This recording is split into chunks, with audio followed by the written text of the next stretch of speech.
Abra sua Bíblia, por gentileza, no livro de Provérbios, no capítulo 3. E nós vamos ler juntos os versículos 9 e 10. Esse vai ser o nosso ponto de partida, o trilho da nossa ministração nessa manhã. Eu vou ler na Nova Almeida atualizada. O texto sagrado diz assim: honre o Senhor com os seus bens e com as primícias de toda a sua renda. E os seus celeiros ficarão completamente cheios, e os seus lagares transbordarão de vinho. Pai, nós oramos pedindo graça e favor do alto, clamando não apenas que o Teu Espírito nos ajude na compreensão, como também na aplicação prática da Tua palavra. Nós oramos que ela ilumine os olhos do nosso entendimento, que ela gere fé, que correspondência possa ser encontrada em cada um de nós e que nosso coração e mente sejam de fato, ó Deus, encontrados também vulneráveis à ação do Senhor na nossa vida. Nós te agradecemos desde já pela certeza de que o Senhor não apenas falará aos nossos corações, mas também fará algo nas nossas vidas. Nós oramos em nome de Jesus. Amém. Bom, durante muito tempo ouvi pregadores usar esse texto de Provérbios 3, versos 9 e 10, para nos encorajar na hora da contribuição, quase como que sugerindo: olha, sua contribuição dará resultados, te fará prosperar. Seus celeiros ficarão cheios, seus lagares irão transbordar. E é fato que a palavra de Deus de fato fala isso. Eu acredito, no entanto, que nós temos confundido algo que eu não categorizaria como um elemento secundário, mas principal na interpretação do texto. Celeiros cheios, lagares transbordantes, que na verdade fala de uma provisão, né? Hoje em dia a gente vive tanto a mentalidade de crédito, que é primeiro você gasta, depois você paga, que a gente tem até dificuldade de imaginar o que é ter um recurso antes da necessidade. E durante muito tempo, olhando para esse texto, que é uma promessa ousada, não fala necessariamente sobre riqueza, mas fala de provisão antes da necessidade, eu vejo que as pessoas têm confundido propósito com consequência. Qual é o propósito que o texto nos apresenta? É que Deus seja honrado. Qual é a consequência? Que os celeiros se enchem. Mas nós transformamos a consequência em propósito. Eu vou contribuir para ter o celeiro cheio. E o que deveria ser o propósito, que é honra a Deus, virou efeito colateral. Ou seja, nós estamos invertendo as coisas. E é importante que a gente entenda exatamente o que Deus tem em mente. Estou no Ministério Pastoral, em dezembro do ano passado, completei 30 anos. Na minha primeira década, até um pouquinho antes disso, como pastor, eu tinha muita dificuldade de pregar ou ensinar na área financeira. Né? Até porque, como igreja, a gente sofria alguns desafios. A gente pagava a conta, genericamente falando, por causa de alguns grupos que ensinavam e tinham comportamentos um tanto quanto extremos, às vezes até escandalosos nessa área de finanças. Eu me lembro, né, de humoristas na televisão usando aquele jargão: pequenas igrejas, grandes negócios, Jesus Cristo é o caminho, mas fulano de tal é o pedágio. E a gente, preocupado em pregar o evangelho sem colocar empecilhos, ficava morrendo de medo de ser relacionado com esses grupos que muitas vezes nos deixavam desconfortáveis com a maneira como lidavam. Isso nos levou ao outro extremo, o extremo do silêncio, né? O extremo de não falar, de não pregar, de não ensinar. O que é uma falta, né? É uma falta porque a Bíblia fala mais sobre o assunto do dinheiro do que a maioria de nós tem conseguido mensurar. Em quase metade das parábolas de Jesus, ele toca nos assuntos de bens, riquezas e dinheiro. Howard Dayton, do Ministério Crow, no livro O Seu Dinheiro, ele escreve que se você juntar todos os versículos bíblicos sobre fé e oração, você concorda que fé e oração são assuntos importantes para a vida espiritual? Se você juntar essas duas temáticas, todos os versículos da Bíblia sobre fé e oração, você vai encontrar em torno de 500 versículos. Para você ter ideia do quanto a Bíblia fala sobre dinheiro, né? Howard Dayton observa 2084 versículos nessa área. Outro estudo aponta, se você pegar alguns por inferência, perto de 2.350 versículos. A Bíblia fala quase mais sobre dinheiro do que salvação. Ou seja, nós não podemos dizer que o assunto não mereça a nossa atenção. O que ele merece é uma ênfase correta. E eu quero, a partir desse texto, compartilhar o que primeiro Deus me corrigiu Depois ele passou a de fato ser algo importante na minha própria vida e obviamente depois sim se tornou uma tônica. O tema da minha mensagem hoje é uma questão de honra. Essa mensagem foi o ponto de partida de um livro inteiro que eu escrevi sobre o assunto. E eu acredito que ele é um dos fundamentos de tudo aquilo que a gente precisa compreender. Quando falamos a respeito do dinheiro, aliás, não quero falar do dinheiro.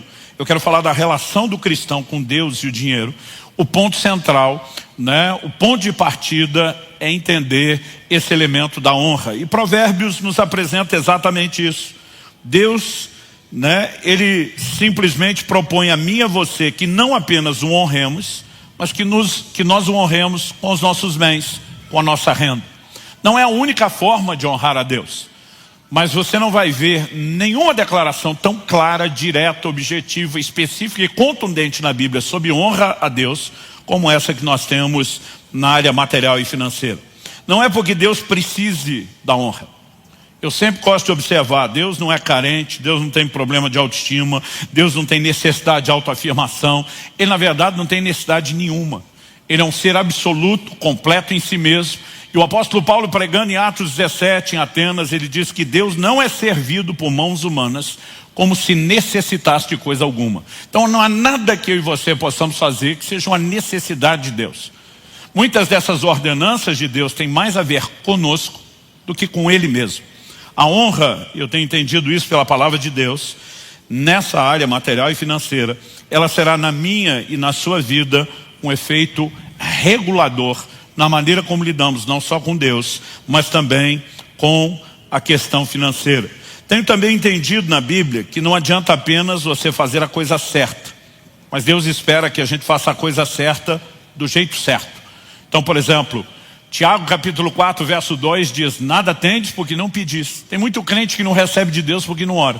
Mas no verso seguinte, Tiago 4,3 diz: pedis e não recebeis porque pedis mal. Ou seja, orar é a coisa certa para receber de Deus? Sim. Mas se for feita do jeito errado, ela não funciona, ela não dá resultado. O apóstolo Paulo observa a respeito da ceia do Senhor. Ele chama o cálice de o cálice da bênção. Eu creio que nós somos abençoados quando ceamos. Ter comunhão com o corpo e o sangue do Senhor, evidentemente que somos abençoados. Mas o apóstolo Paulo escreve, e ele fala a respeito de fazermos a coisa certa do jeito certo. E diz: examine-se o homem a si mesmo, e assim coma do pão e beba do cálice. Porque diz: aquele que come e bebe de modo indigno vai ser julgado. Ou seja, fazer a coisa certa para ser abençoado, que é cear, mas fazê-la do jeito errado, não vai funcionar. E ao longo de toda a Escritura essa ideia, essa lógica se sustenta, inclusive no terreno da nossa contribuição. Então o que Deus começou a me fazer perceber, que o pedido dele aqui em Provérbios 3 é por honra. Ainda que ele peça que a honra seja expressa nessa área material e financeira, Deus não está atrás do meu e do seu dinheiro. Deus está atrás de honra. E isso faz uma diferença enorme.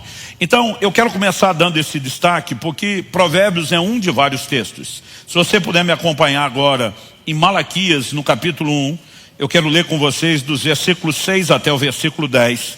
Nós vamos, de fato, destacar aqui o que Deus quer. Esse é o primeiro tópico da mensagem, o que Deus quer. O texto diz assim: o filho honra o pai e o servo respeita o seu senhor. Se eu sou pai, onde está minha honra? E se eu sou Senhor, onde está o respeito para comigo? Eu, Senhor dos Exércitos, pergunto isso a vocês, sacerdotes, que desprezam o meu nome. Mas vocês perguntam: como desprezamos o teu nome? Vocês oferecem pão imundo sobre o meu altar e ainda perguntam: em que te havemos profanado? Nisso de pensarem que a mesa do Senhor pode ser desprezada. Quando vocês oferecem em sacrifício um animal cego, será que isso não está errado? E quando trazem um animal coxo ou doente, será que isso não está errado? Ora, experimentem oferecer um animal desse ao seu governador. Será que ele se agradará de vocês ou será favorável a vocês, diz o Senhor dos Exércitos? E agora, sacerdotes, supliquem o favor de Deus, para que nos conceda a sua graça. Mas com tais ofertas nas mãos, será ele favorável a vocês, diz o Senhor dos Exércitos?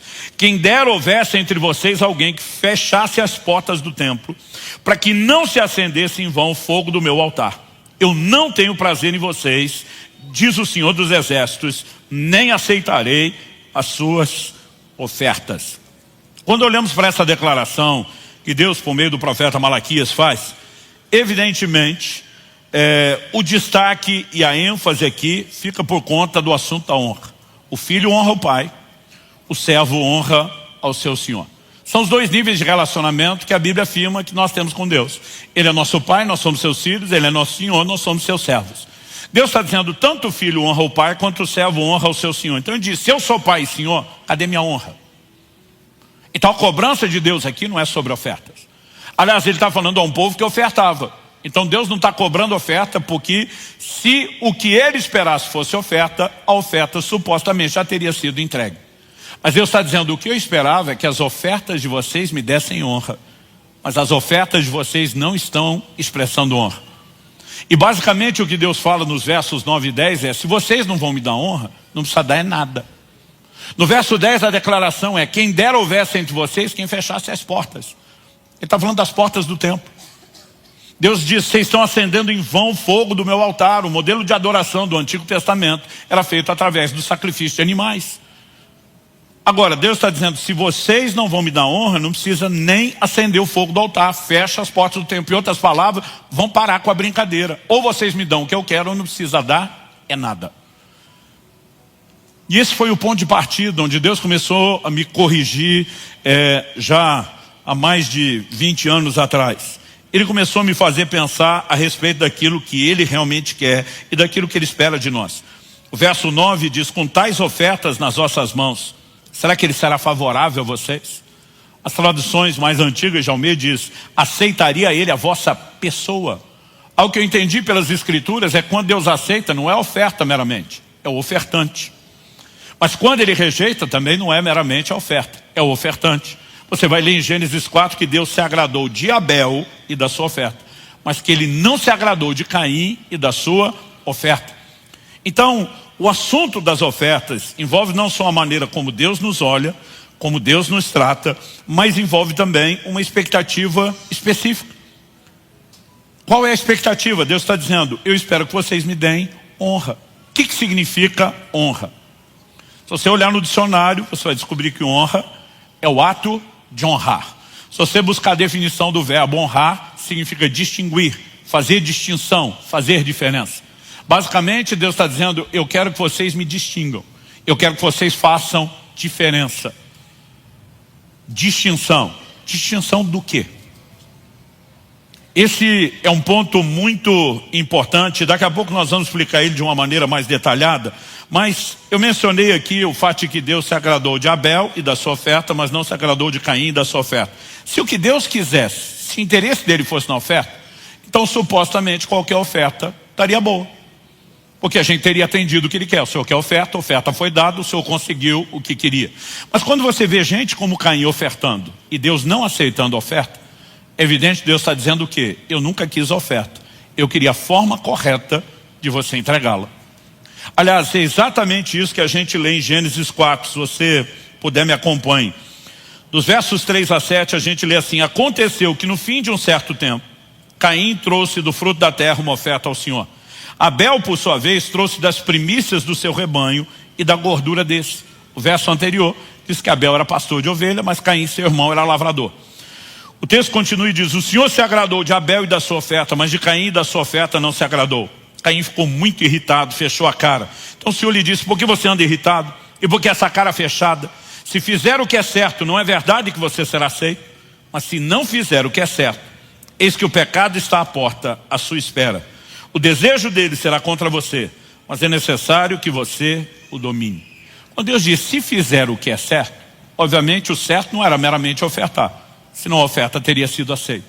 Deus não está falando do que foi feito, Deus está falando do como foi feito. E qual a diferença entre a oferta de um e a oferta de outro? Bom, o texto pontua que Abel entregou das primícias do seu rebanho. O que a palavra primícia significa? Os primeiros frutos. Isso significa que enquanto pastor de ovelhas, o resultado, o fruto do seu trabalho era a multiplicação do rebanho. Quando as primeiras crias nasceram, em vez de comer, de usufruir do rebanho, ou meramente armazenar, dizer estou acumulando, aumentando o patrimônio, Abel vai e toma dos primeiros frutos e sacrifica ao Senhor. O que é que ele está dizendo para Deus? O Senhor primeiro, eu por último. E o que é que Caim fez? A Bíblia diz que Caim no fim de uns tempos, A tradução que eu li diz no fim de um certo tempo. Tem versões que dizem no fim de dias, ao cabo de dias. A verdade é que a palavra tempo, ela é indeterminada no original hebraico. Nós não sabemos se está falando de dias, semanas ou meses. Mas o que é inquestionável ali, é bem preciso, é a palavra fim. No fim de um tempo. Enquanto Abel coloca Deus primeiro e põe a si mesmo por último, Caim deixou Deus por último. Ele colhe do fruto do seu trabalho, ele come do fruto do seu trabalho, ele usufrui do fruto do seu trabalho, e depois no fim diz, vamos botar Deus na história? E quando Deus entra por último, ele não entra na mesma categoria de Abel, sendo honrado, sendo distinguido. E obviamente quando Deus protesta, se você fizer o que é certo ou não fizer o que é certo, deixa-se claro nas entrelinhas que havia algum tipo de orientação e de instrução básica sobre como aquilo deveria ser feito. Mas basicamente, o que ambos entregaram foi uma oferta. Mas o que só Abel entregou foi honra. Foi a distinção que a oferta comunicaria. E se Deus quisesse a oferta, qualquer oferta estava valendo. Mas quando você vê gente como Ananias e Safira, cuja oferta não foi recebida, não foram abençoados, pelo contrário, foram julgados, é evidente que Deus nunca esteve atrás do meu e do seu dinheiro. Deus sempre esteve atrás de honra. E esse princípio ele vai aparecendo ao longo de toda a Escritura. Eu gosto de achar aquilo que é padrão, aquilo que é recorrente nas Escrituras. Olha o que diz Marcos capítulo 12, do 41 ao 44. Sentado diante da caixa de ofertas, é o gasofilaço, Jesus observava como o povo lançava ali o dinheiro. Interessante que a Bíblia não diz que ele observava quanto as pessoas davam. Ele observava o como. O texto segue e diz, ora, muitos ricos depositavam grandes quantias. Vindo, porém, uma viúva pobre, lançou 2 pequenas moedas correspondentes a um quadrante. E chamando seus discípulos, Jesus disse, em verdade lhes digo que essa viúva pobre lançou na caixa de ofertas mais do que todos os ofertantes, porque todos eles deram daquilo que lhes sobrava. Ela, porém, da sua pobreza, deu tudo o que possuía, todo o seu sustento. Quando Jesus chama os discípulos para conversar sobre quem deu mais, embora a ênfase não seja de que ele observava o quanto e sim o como, eu fico imaginando como pode ter sido essa conversa. Se Jesus vai direto no ponto, como o resumo do texto parece sugerir, se ele de alguma forma abriu e permitiu a participação, caso tenha feito isso, eu fico imaginando na minha cabeça como seria. Se Jesus, por exemplo, tivesse feito uma pergunta, quem que vocês acham deu mais? Imagino um dos discípulos dizendo, olha, aquele camarada magrinho, alto, que passou aqui, virou 2 sacoladas de moeda. E penso numa coisa que era escandalosa, eles não tinham papel moeda para contribuição, não tinha transferência eletrônica, Pensa em algo que era escandaloso, era o barulho das moedas, do metal batendo, ou como diziam os antigos, tilintando. Você sabia, Reginaldo, que existe esse verbo tilintar? Usava-se antigamente, hoje a gente não usa nem mais a moeda, o que diz respeito a eles. Aí eu imagino o outro falando, não. Você está mencionando o camarada alto ali, mas teve o baixinho, gordinho, de turbante. Virou uma sacolada só, mas o outro que virou as 2 era de prata. Aquele ali virou moedas de ouro. Com certeza valia mais. Enquanto está no meio daquele debate, Jesus diz, não, vocês estão errados. Quem deu mais foi uma viúva pobre. Só a ideia de uma viúva, que já é alguém que não tinha rimo de família, já sugeria que provavelmente não houvesse renda. Mas quando ele classifica pobre, está dizendo, além do estado de viuvez, não tinha reserva, não tinha condição nenhuma. E eu fico imaginando a turma tentando processar. Quanto é que ela deu? Que a gente nem reparou ela passando aqui. Jesus diz, ela deu 2 leptos. A Bíblia fala de 2 moedinhas. O original diz 2 leptos. Quando se fazia o câmbio e trocava pela moeda do Império Romano, os 2 leptos juntos davam 1 quadrante. O quadrante era a menor moeda do Império Romano. Ou seja, na perspectiva contábil, não tem como dizer que essa mulher deu mais, porque a Bíblia diz que os ricos deram grandes quantias. Mas esse é justamente o ponto. A forma como a contabilidade do céu funciona é diferente da nossa. Na nossa, normalmente, nós estamos pontuando o valor e a quantidade de acordo com a moeda corrente. A forma como o céu pontua as nossas dádivas não é baseada nessa moeda terrena. A moeda do reino de Deus é a honra. E Jesus está dizendo, essa mulher deu mais honra do que os ricos. Por quê? Jesus disse que os ricos agiram como Caim. Os ricos deram do que lhes sobrava. Então o camarada ganhou, gastou, fez tudo que queria. Depois no final olhou para trás e disse, sobrou, dá para Deus. A pergunta é, se não tivesse sobrado, Deus tinha entrado na história? Não. Ele entra, mas entra no fim. Agora, quando Jesus disse que essa mulher deu todo o sustento, ele está dizendo, ela poderia talvez comer uma tapioca quando saísse dali, mas ela escolhe dizer, Deus primeiro, eu por último. Deus à frente das minhas necessidades básicas. Não importa quão pouco recurso eu possa ter, Deus primeiro. E na moeda do reino de Deus, e Deus está procurando honra e não dinheiro, essa mulher ofereceu muito mais. Quem está entendendo? Então, se eu e você não compreendemos o que Deus quer, nós não vamos nem saber como corresponder com Ele. Ok, pastor Luciano, o senhor pontuou e deixou claro que Deus está interessado em honra e não no dinheiro ou na oferta em si. Mas a pergunta é, por que Ele pediu honra nessa área material e financeira? Como eu disse no início, vou repetir, há outras formas de honrar a Deus. Jesus cita em Marcos 7, versos 6 e 7, uma profecia de Isaías, onde ele diz, esse povo me honra com os lábios. O que fizemos agora há pouco no culto, adorando, cantando ao Senhor, foi um gesto de honra a Deus. Ou seja, honrar a Deus com os bens não é a única forma de honra, mas como eu disse antes, em nenhum outro assunto Deus foi tão direto, contundente, objetivo, específico, como quando pediu honra em relação à questão financeira. Por que Deus pediu que nós o honrássemos nessa área? Esse é um ponto importante. Eu diria porque esse assunto relacionado ao dinheiro é algo delicado. Não é o dinheiro em si que é algo delicado. Mas a maneira de relacionar com ele, obviamente, acaba se tornando algo delicado. Por que eu digo que não é o dinheiro em si? Porque muitas vezes nós confundimos qual é o problema. Eu lembro de uma conversa com um irmão, anos atrás, e ele vira para mim e diz, pois é, pastor, já dizia a Sagrada Escritura, o dinheiro é a raiz de todos os males. E quando ele falou isso, eu repeti, eu falei, a Bíblia nunca falou isso. Ele falou, claro que falou. Eu falei, não falou. Falou, não falou, e nós começamos a discussão. Eu falei, onde é que está isso?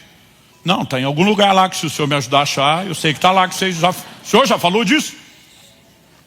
Eu falei, olha, você deve estar se referindo a 1 Timóteo 6, versos 9 e 10, que diz, mas os que querem ficar ricos caem em tentação, em armadilhas, em muitos desejos insensatos e nocivos, que levam as pessoas a se afundar na ruína e na perdição. Porque o amor ao dinheiro é a raiz de todos os males. E alguns nessa cobiça se desviaram da fé e atormentaram a si mesmos com muitas dores. Ele está aqui. Eu falei, não, o que está aqui é o amor ao dinheiro, não é o dinheiro. Ele falou, qual a diferença? Eu falei, a diferença é gigantesca. Se o dinheiro é a raiz de todos os males, só tem problema quem tem dinheiro, ou seja, a maioria de nós não teria muito problema. Eu falei, agora, se o amor ao dinheiro é a raiz de todos os males, tu pode estar mais quebrado que arroz de terceira, naquele estado que se chama mulher de meu bem, o banco confisca de tão endividado, e além de não ter grana nenhuma, está falido e quebrado, você, por teu amor ao dinheiro, tem a raiz de todos os males sem ter grana.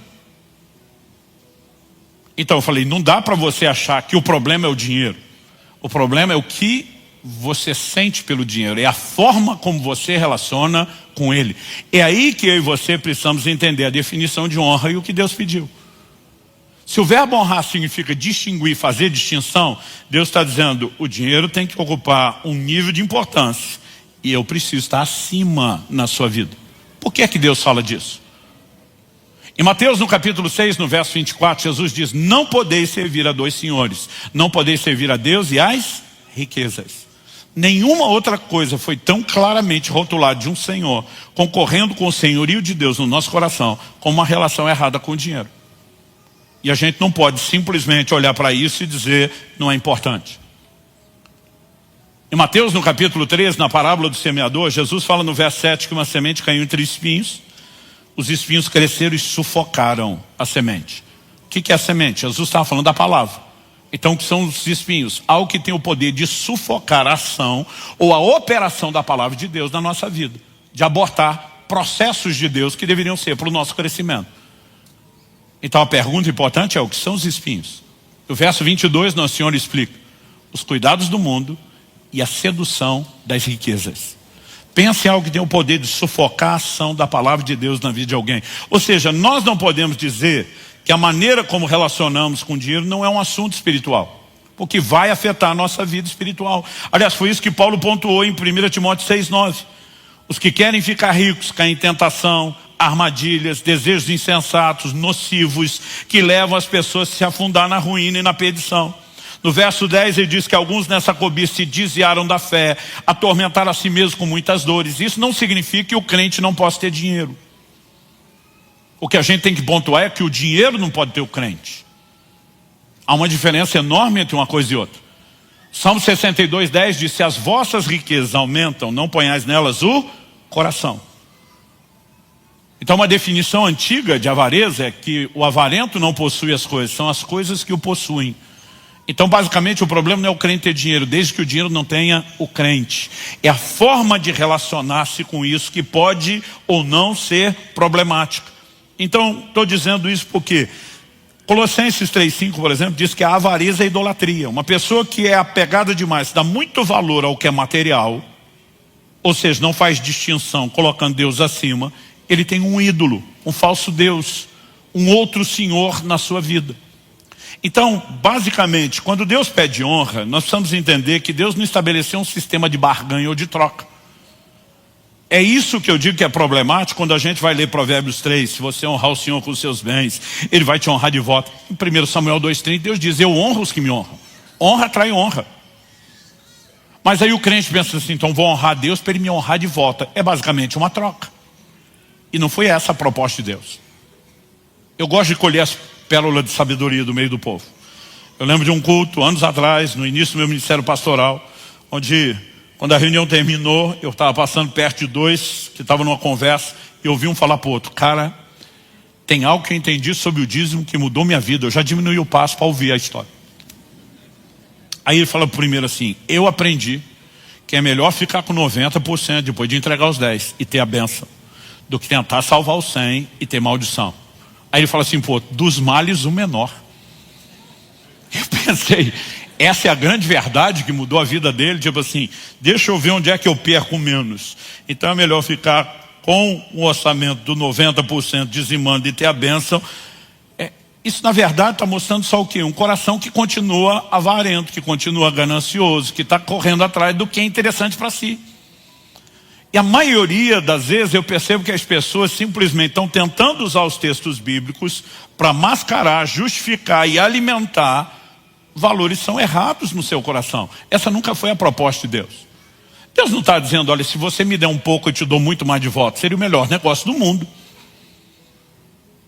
Ah, pastor, mas ele não prometeu que se nós dessemos ele daria? Sim, nós temos essas promessas, mas nós precisamos entender a respeito de que elas falam. Basicamente eu entendo Deus dizendo o seguinte: se você me colocar acima e não deixar que o dinheiro concorra com o meu lugar, e o seu coração estiver blindado contra a avareza, de modo que o dinheiro não seja mais um problema, um concorrente, então eu posso confiar mais disso a você, sem que seja uma desgraça na sua vida. Dá para entender a diferença? Deus está falando de um coração correto. E quando o coração correto e a relação com Deus e o dinheiro se estabelece, e nós estamos protegidos, então Deus diz: isso vai ser bênção para você e não maldição. Mas nós não podemos achar que o assunto não vai afetar a vida espiritual. Aliás, eu fico impressionado com crentes que acham que um momento, por exemplo, como da contribuição, não tem valor nenhum. Tanto faz como fez. Em Atos, no capítulo 5, você vai ver Pedro dizendo a Ananias: porque encheu Satanás o seu coração para que mentisse ao Espírito Santo. Então primeiro ele mostra que quem colocou no coração de Ananias ofertar foi o Espírito Santo. Mas depois quem entrou para abortar o processo foi o cão, foi o próprio diabo.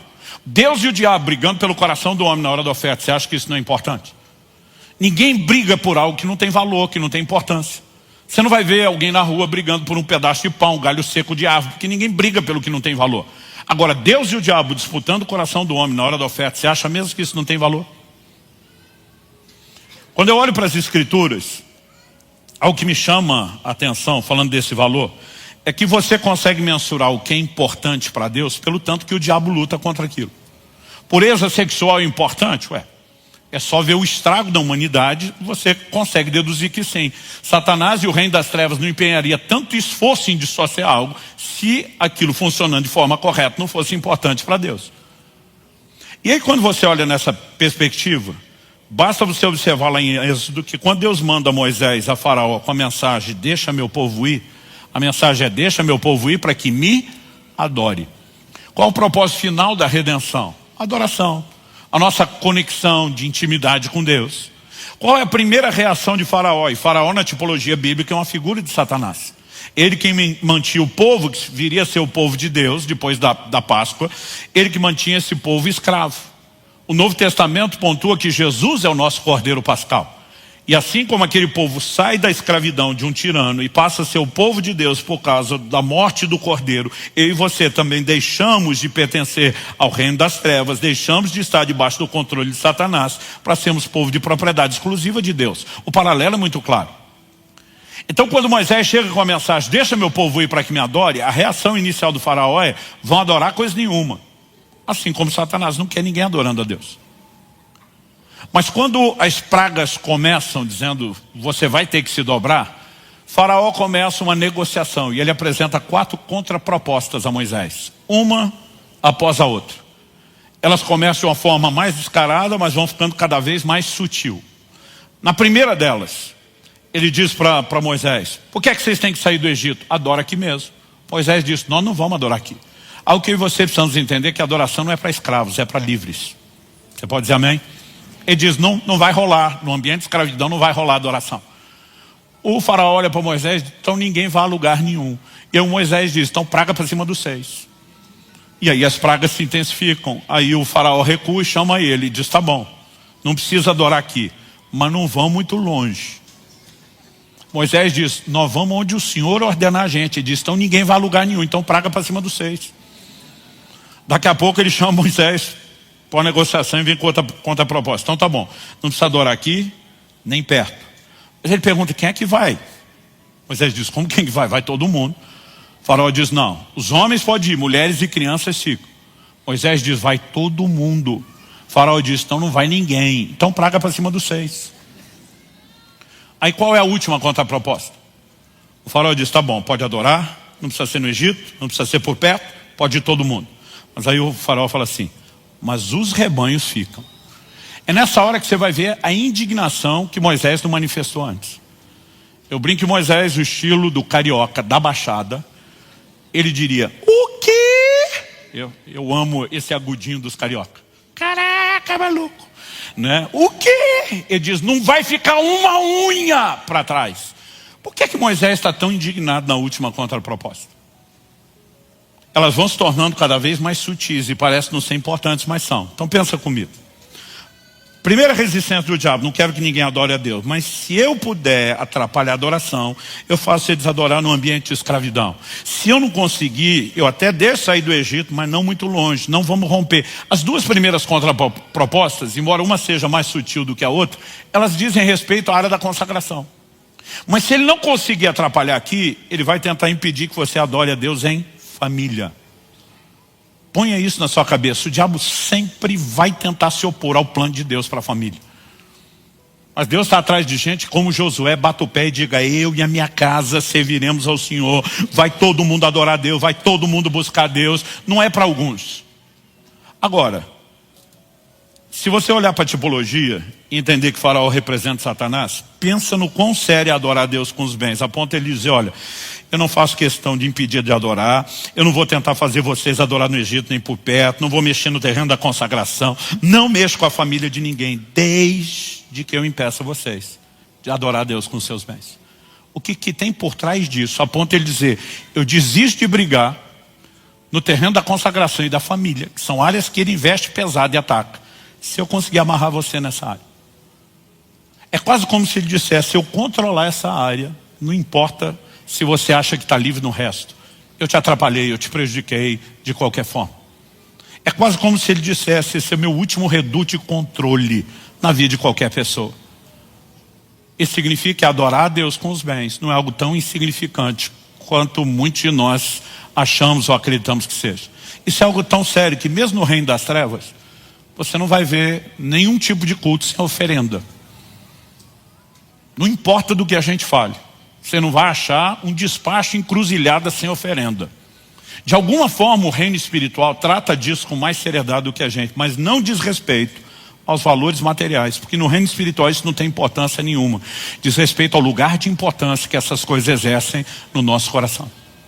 E eu e você precisamos entender o que é essa distinção. Quando eu era adolescente, E eu lia os textos como lá do Apocalipse, que João falando da cidade santa, da Nova Jerusalém, a cidade celestial que nos aguarda. Quando ele pontua que as ruas serão de ouro, isso na minha cabeça de adolescente ativava o modo ostentação. Eu ficava imaginando um dia eu andando naquelas ruas de ouro. Não sei porque eu sempre me imaginava andando descalço. E o ouro geladinho debaixo do pé. Mas eu ativava o modo de ostentação. Eu imaginava andando de peito estufado, cabeça erguida, pensando se um dia fui pobre, já não me lembro mais. Para mim era o momento da volta por cima, da vingança. Agora pergunta. Você acha que a glória do céu é ouro? Você acha que isso tem algum valor ou importância no plano espiritual? Depois de um tempo Deus começou a me corrigir. Eu comecei a imaginar um anjo perguntando para Deus: o que é que nós vamos fazer com tanto ouro? Eu disse: essa coisa insignificante que não vale nada, faz rua, faz piso para o meu povo andar. Aquilo pelo qual as pessoas se matam aqui na terra, lá só vai servir para ser pisado, desprezado. E esse deveria ser o lugar do dinheiro na nossa vida. Não um lugar de senhorio, mas um lugar de servidão debaixo do pé. Quem está entendendo, diga amém. Então Deus está dizendo: se você me der honra e me mantiver na devida posição, e as coisas materiais não concorrerem no seu coração com o meu lugar, Deus está dizendo: aí eu posso te dar esse negócio, porque na sua vida ele vai ser servo e não senhor. Mas se isso não for corrigido dentro de nós, não há razão nenhuma para que Deus encha os nossos celeiros ou os nossos lagares. Se coloque no lugar de Deus por uns instantes e tente imaginar você no lugar de Deus, olhando para os fiéis na terra, que inclui você, e Deus olhando para você, você agora pensando com a mente de Deus, mas olhando para você, pensando: se eu der mais dinheiro para essa criatura, ele se perde, ele desvia a face de mim. Você acha que seria um bom negócio te abençoar financeiramente às custas de perder você? Agora, se você no lugar de Deus não faria isso, por que você acha que com a mente brilhante, inteligente, sábia dele, por que é que ele faria? Nós precisamos entender que isso tem a ver com o coração e com algo que se resolve dentro de cada um de nós. Quem está entendendo, diga amém. Então, em terceiro e último lugar. Em primeiro lugar, falamos do que Deus quer, que é honra e não dinheiro. Em segundo, questionamos por que honrá-lo nessa área, porque diz respeito a esse fator de regulagem, de equilíbrio. Mas em terceiro e último lugar, eu quero destacar que o que de fato importa para Deus é a expressão do coração. Voltando no texto de Malaquias, onde Deus diz: se vocês vão me entregar, me oferecer em sacrifício o animal cego, o manco, o doente, o dilacerado. Outro dia alguém falou: pastor, eu quero o dilacerado. Falei: imagina que o lobo, um predador, atacou a ovelha. O pastor foi lá, defendeu, livrou ela, mas saiu meio avariada, né, da boca do predador. Então, qualquer que tivesse algum tipo de defeito, se você olha para a lei de Moisés, Deus por meio de Moisés pontuou que o animal do sacrifício tinha que ser perfeito. É lógico que em primeiro lugar isso aponta para o sacrifício perfeito de Cristo, o nosso substituto, mas nós também precisamos entender que para Deus, principalmente quando falamos do terreno da oferta, não se espera nada que não seja o nosso melhor. E quando você pontua isso, a pergunta a ser feita é: por que esses judeus, que Deus por meio de Malaquias está confrontando, por que é que eles iriam oferecer a Deus o animal doente, o manco, o cego, o dilacerado, em vez de um animal perfeito que foi requisitado ou determinado por Deus? Todo dia alguém falou: era um bando de desviado que não estava nem aí com Deus. Eu falei: se não tivesse nem aí com Deus, não ofertava nada. É gente que de alguma forma está dizendo: Deus pediu, nós temos que entregar, mas eles estão reavaliando o que será entregue. A pergunta é: por quê? Sempre tem aqueles defensores dos fracos, dos pobres inocentes. Não, pastor, provavelmente eles não tinham algo melhor. Não é o que o texto diz. Malaquias capítulo 1, verso 13 e 14 diz: vocês dizem ainda, que canseira, e torcem o nariz para isso, diz o Senhor dos Exércitos, oferecem animais roubados, coxos ou doentes. Vocês acham que eu vou aceitar isso? Diz o Senhor. Maldito seja o enganador, que tendo o animal sadio no seu rebanho, promete e oferece ao Senhor um defeituoso. Deus diz: é golpe. Você tem algo melhor, mas está oferecendo o inferior. A pergunta é: por quê? Se o cara não está nem aí com Deus, não oferece nada, por que ele ofereceu um subproduto? Eu não posso dizer que essa seja a única resposta cabível, mas honestamente, depois de pensar e processar, e tentar fazer isso, não apenas com a nossa mentalidade de hoje, com a cultura da época, eu cheguei a uma conclusão. O que era feito com o sacrifício, com o animal que era entregue em sacrifício. Ah, pastor, ele era queimado no altar. Ok, mas era queimado até as cinzas? Não. Em primeiro lugar, ele era levado ao sacerdote. Havia um rito e um protocolo. O sacerdote não só tinha a forma correta de matar, escorrer o sangue, mas ia esfolar, tirar o couro, limpar. Quando ele era colocado no altar, o que era o altar? Uma churrasqueira, gente, com grelha e tudo.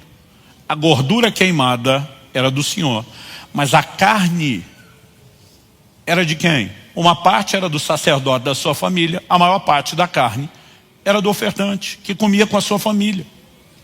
Então aquilo virava churrasco. Eu sei que falo isso antes do almoço, a cara de alguns já se ilumina. Virava churrasco. E quem comia a maior parte? A família do ofertante. 1 Samuel capítulo 1 fala de Eucana, o pai de Samuel.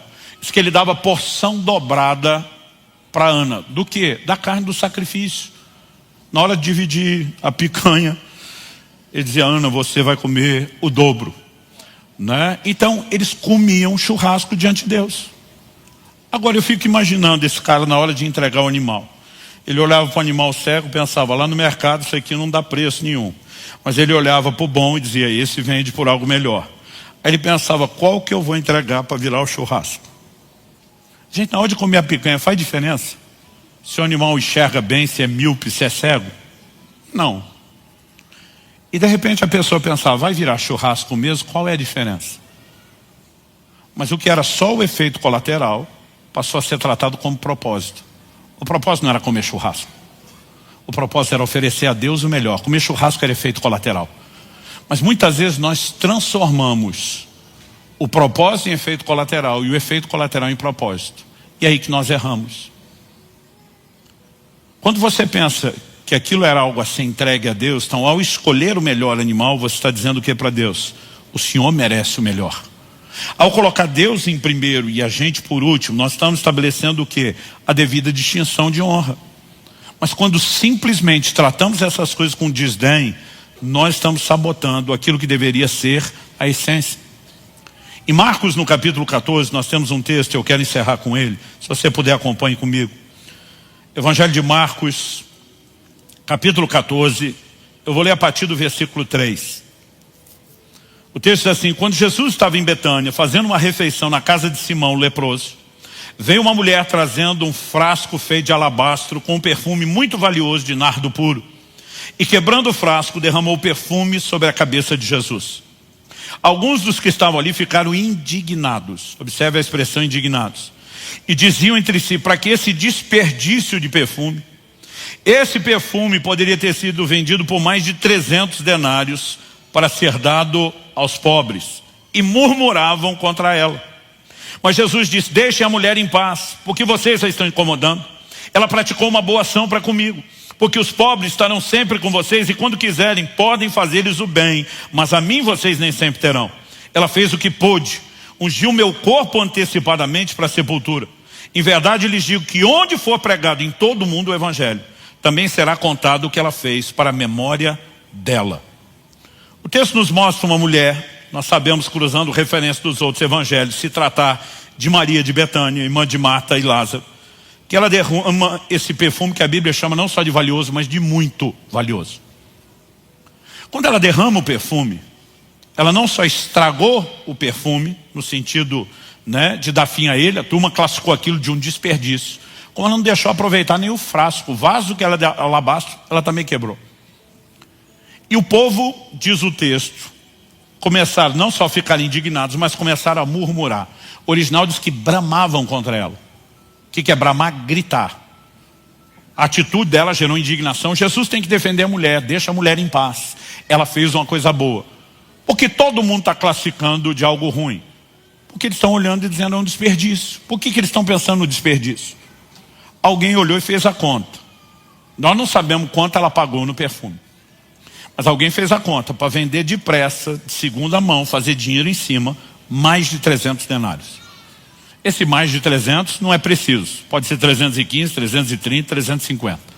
Eu acho que fosse mais de 350, alguém diria quase 400. Mas não vamos nem colocar a possibilidade do mais. Vamos ficar só com 300 denários. Quanto valia 300 denários? O denário era o pagamento de um dia de trabalho. Aliás, né, a minha A Bíblia, a versão que eu estou usando, ela coloca uma nota aqui no denário. Moeda romana de prata, que era o pagamento por um dia de trabalho. O denário era o pagamento padrão por um dia de trabalho de um trabalhador qualquer, não importa a área ou a categoria.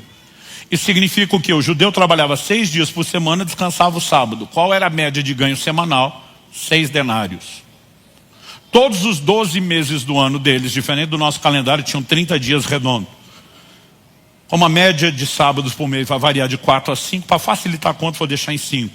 A média salarial era 25 denários por mês. Se a média salarial era 25 por mês, 300 denários é um ano de salário integral de um trabalhador normal. Então tenta imaginar a sua renda, não importa o tamanho dela, não mensal, mas anual. E você simplesmente bota esse valor no perfume. Os caras olham aquela mulher pegando um ano de renda e jogando fora. Estão dizendo, dá para fazer isso, dá para fazer aquilo. Porque todo mundo está pensando no que o perfume custearia. Quais os projetos que ele bancava. E eu e você precisamos entender que para Deus, oferta pode até ter um efeito colateral de bancar bons projetos, mas isso nunca foi o propósito. Enquanto todo mundo está pensando no que o dinheiro faz, Jesus diz, ela fez uma boa ação para comigo. Jesus tenta explicar para eles, essa mulher me enxergou. Enquanto vocês só estão olhando projetos, ela enxergou a minha pessoa.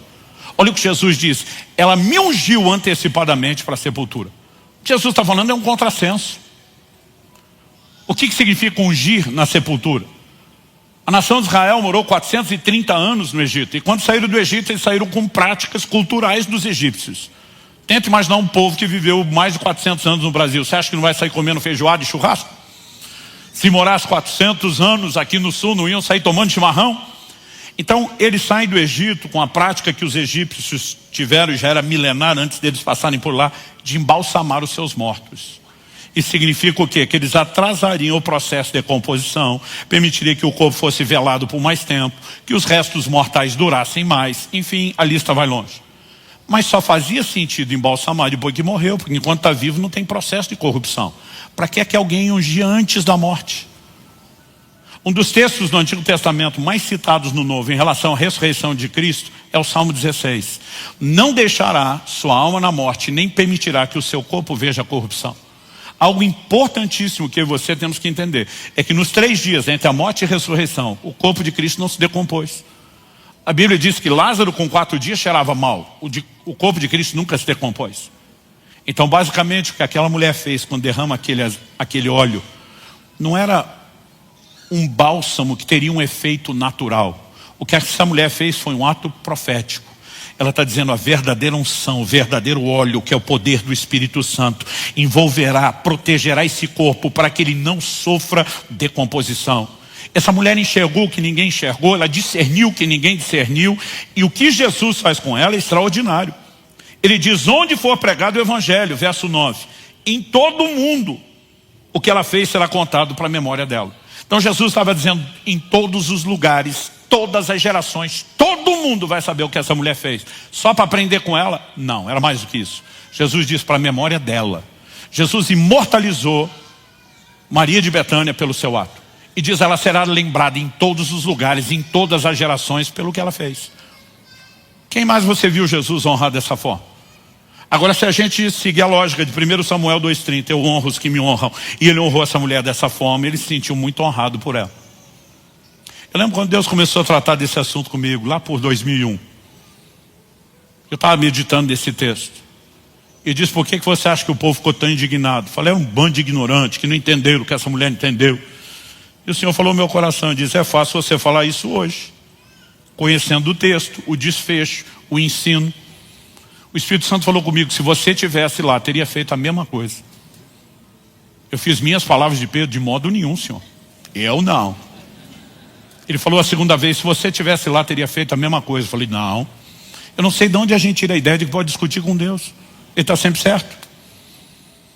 A gente tem que ser de um nível de teimosia impressionante.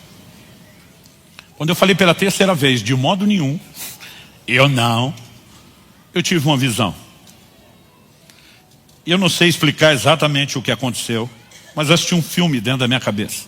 Eu pedi o controle, alguém entrou com o script, com as cenas, e aquele desenho, aquele filme passou claro da minha mente. Eu estava num culto. E a cena que eu via na época era do prédio da igreja de Guarapuava, onde era pastor na ocasião. É como se alguém pegasse uma câmera filmadora e filmasse do alto, enviesado assim, da esquerda para a direita. A diferença é que aqui nós temos um retângulo que está de lado. Lá, na época, o retângulo era de comprido, um pouco menor do que esse também. Mas eu via uma cena de um culto, que era o que a gente chamava o culto domingo, casa cheia. O povo na adoração. Era um negócio assim que eu não consigo descrever para você, porque a visão, falando na linguagem dos técnicos de som aí, era multicanal. Eu conseguia ouvir a oração que um está fazendo, o grito de louvor do outro, né? E esses sons não se misturavam. Eu estou acompanhando aquilo de uma forma impressionante. E aí eu percebo na visão que alguém vem pelo corredor central descendo. Essa pessoa vem chorando, emocionada, ela está dizendo: Jesus, eu te amo tanto, eu te amo mais do que o dinheiro, e eu vou provar. Aquilo chamou minha atenção. A igreja estava num momento de desafio, a gente estava na iminência de tomar uma decisão administrativa de interromper uma obra, uma construção por falta de recursos. Quando o cara diz: eu te amo mais do que o dinheiro, vou provar, minha vontade é dizer: prova mesmo, duvido. Aquilo chamou minha atenção. E ele vem descendo, e ele chega à frente, só que eu estou vendo do alto, como fosse da filmadora, e eu também estou dentro da visão. Eu não só acompanho o que está acontecendo de fora, mas eu tenho a percepção de mim dentro da visão, que é a minha percepção limitada só do que acontece à volta. E eu percebo a hora que ele passa por mim e vem à frente, se ajoelha. Era uma noite fria, estava usando um casaco diferente, e eu lembro quando eu ajoelho, ele simplesmente chorando ali, quebrantado, ele diz: Jesus, eu te amo tanto, eu te amo mais do que o dinheiro, eu vou provar. Ele enfia a mão num dos bolsos da jaqueta e tira um maço de nota. Na época era novidade ainda, de 100. E a minha cabeça dispara a fazer a conta. Quantos milímetros tem a nota, quantas notas cabem no maço, vezes 100. E eu já começo a dar glória a Deus. Porque ele joga aquilo e fala: eu te amo mais do que o dinheiro, eu vou provar. Eu ainda estou tentando chegar ao resultado da conta. Ele enfia a mão no bolso, tira um segundo maço, joga em cima do primeiro. Se para o primeiro eu estou dando glória, para o segundo já estou dando aleluia. Eu estou pensando: nós vamos terminar essa obra. E ele continua ali chorando, não sei de onde são o terceiro maço. Eu já estou quase falando em línguas. E aí, enquanto chora, ele bota a mão no bolso. Ele diz: eu te amo mais do que o dinheiro, eu vou provar. E ele pega um vidrinho sem rótulo, abre, começa a jogar um líquido. E eu que estou atrás dele na visão, sinto cheiro de álcool. Não é culto de libertação. Zé Pilintra não pegou ninguém, mas está cheirando álcool. E aí ele enfia a mão no outro bolso e tira uma caixa de fósforo. E diz: eu te amo mais do que o dinheiro, eu vou provar. E minha cabeça faz equação. Dinheiro é de papel, álcool em cima, fósforo, eu te amo. Quando eu entendo o que ele vai fazer, você sabe como terminou a visão? Eu, que estava lá dentro da visão, voei no pescoço dele. Antes dele riscar o fósforo. Eu ainda estou rolando com ele, a visão sumiu. E o Senhor falou comigo: se você estivesse lá, teria feito a mesma coisa. Se a sua leitura do que essa mulher fez fosse desperdício, você teria atacado, você teria impedido, você teria parado. E naquela visão contemporânea, eu percebi o que é que ele estava falando. A maioria de nós acha que o valor de uma oferta é o que ele financia, é o que ele custeia. Mas para Deus nunca se tratou de projetos, e sim de um lugar de importância no coração. Quem está entendendo? Então, muito mais, eu não estou dizendo que a gente não deva ter sabedoria no uso de recursos em relação aos projetos. Mas eu estou dizendo que para Deus isso nunca foi o ponto principal. Aliás, é isso que nos leva às vezes a investir em determinados projetos e outros não. A gente diz: isso vale a pena, isso não vale a pena. E nós estamos fazendo por projetos o que deveríamos estar fazendo pelo Senhor. Quando nós começamos a entender que no final das contas é uma questão de honra, a maneira de lidar com o dinheiro muda, não é só na hora da contribuição. Por que eu e você devemos ser honestos nas nossas finanças? Por que a gente deve andar em integridade? Por que nossos ganhos não devem ser ilícitos?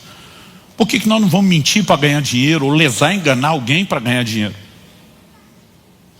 Porque mamon não pode ser mais importante para mim ou para você do que Deus e os princípios que Ele estabeleceu. Por que é que nós vamos nos preocupar com o pobre e o necessitado? Provérbios 19:16 diz: o que se compadece do pobre empresta ao Senhor, e esse lhe retribuirá o benefício. Quando você olha para o necessitado e põe recurso nele, Deus está olhando dizendo: quem queria cuidar dele sou eu. Se você financiou o meu interesse, eu estou em dívida com você, sou eu que vou honrar você. Quando você lembra de Jesus dizendo: dai a César o que é de César e a Deus o que é de Deus, e vale lembrar isso nesse início de ano, quando está chegando a hora de declarar o imposto de renda. Por mais que você não consiga, outro dia falou: pastor, a Bíblia diz que Deus ama o que dá com alegria. Para ele eu dou com alegria, para César não dou não. Eu falei: ok, ele não mandou dar para César com alegria, mas ele mandou dar. O que César vai fazer, vai responder a Deus. Mas se eu e você entendemos o que é honrar a Deus, a gente não vai dar jeitinho em área nenhuma. Nós vamos nos conservar dentro dos princípios dele, o tempo todo dizendo: é para o Senhor, é por causa do Senhor. Isso muda completamente a maneira como lidamos com o dinheiro em todas as áreas. E se essa área é subjugada, e o senhorio de Deus se manifesta no meu e no seu coração, nós não apenas vamos romper no plano espiritual, mas em consequência Deus diz: eu posso derramar bênção financeira à vontade, porque eu não vou perder você. Quem está entendendo, diga amém.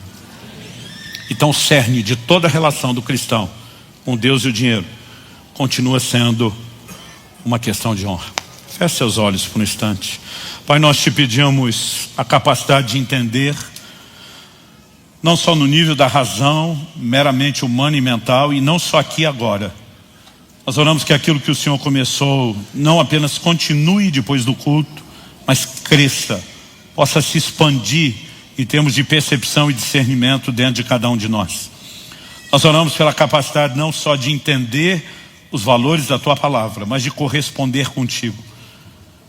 Queremos que na nossa vida Cristo seja o Senhor absoluto, que não haja lugar de concorrência. Queremos, ó Deus, de fato entender e subjugar plenamente essa área ao teu controle, ao teu senhorio. Nós queremos nessa manhã não apenas repensar a forma como lidamos com tudo aquilo que é material. Queremos, ó Deus, nos arrepender e consertar aquilo que precisa ser consertado. E queremos viver o seu senhorio de forma plena e completa. E nós oramos por isso. Que haja graça, que haja ação do teu Espírito na vida de cada um de nós, para que muito mais do que contribuição, possamos te oferecer honra. E que isso seja de fato o efeito regulador de toda a nossa relação com Deus e o dinheiro. Nós oramos em nome de Jesus. Se você crê e concorda, diga amém. Você recebe essa palavra, diga: eu recebo em nome de Jesus.